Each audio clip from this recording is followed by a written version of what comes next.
வணக்கம் நண்பர்களே, அனைவருக்கும் இனிய புத்தாண்டு நல்வாழ்த்துக்கள்.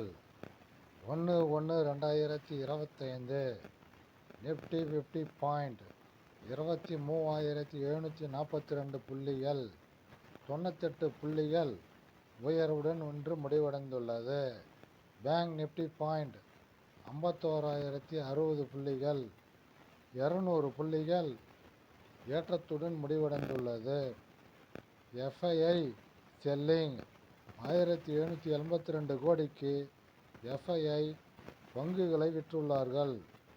டிஐஐ பையிங் 1690 கோடிக்கு டிஐஐ இந்திய பங்கு சந்தையில் பங்குகளை வாங்கியுள்ளார்கள்.